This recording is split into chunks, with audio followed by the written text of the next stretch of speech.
Je m'appelle Robert Lawrence Kuhn et j'observe ce que la Chine appelle son ensemble du processus de démocratie populaire est une expression mystérieuse pour les Occidentaux. Ces derniers supposent que le système politique chinois n'a ni parti multiple ni élection générale et qu'il ne peut donc en aucun cas être démocratique. Pourtant, lorsque le président chinois Xi Jinping explique le grand rajeunissement de la Chine, il utilise 6 adjectifs ambitieux, dont l'un est démocratique. Il qualifie la démocratie de valeurs partagées par l'humanité et de principes clés défendus par le parti et le peuple chinois, à utiliser, dit-il, pour résoudre les problèmes que le peuple veut résoudre. Les théoriciens des partis décrivent l'ensemble du processus de démocratie populaire comme une démocratie à chaîne complète, démocratie omnidirectionnelle et complètement ouverte, intégrant la démocratie de processus et la démocratie de résultat, la démocratie procédurale et la démocratie substantielle et la démocratie directe et indirecte.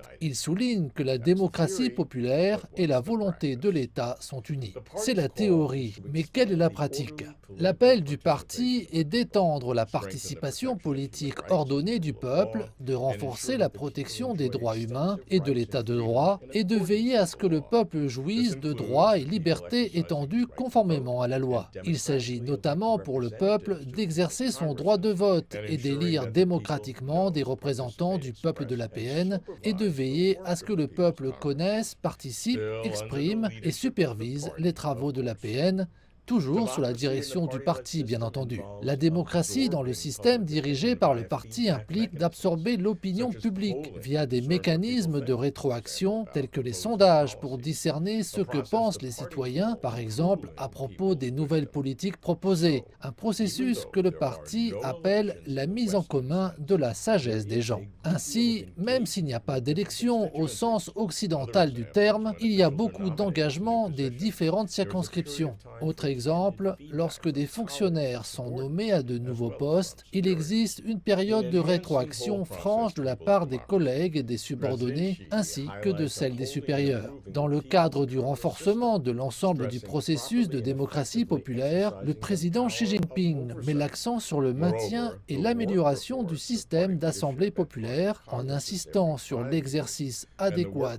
et efficace des pouvoirs de contrôle. De plus, les rapports de travail des dirigeants du parti au congrès du Parti communiste chinois tous les 5 ans et les rapports sur les activités du gouvernement à l'Assemblée populaire nationale chaque année reflètent de nombreuses contributions et suggestions de tous les responsables, experts et circonscriptions concernées. Ces rapports de travail ne sont pas simplement ce que les hauts dirigeants mettent en avant pour la forme et la cérémonie. Non, ces documents axiaux sont rédigés par diverses équipes avec des commentaires et des avis sollicités auprès de nombreux fonctionnaires et experts. Les documents circulent de manière itérative de nombreuses fois au cours des 6 à 8 mois de la période de rédaction, voire davantage. Le président Xi souligne le rôle important de la conférence consultative politique du peuple chinois dans le développement de la démocratie délibérative et consultative. Même si la CCPPC n'a pas de pouvoir formel,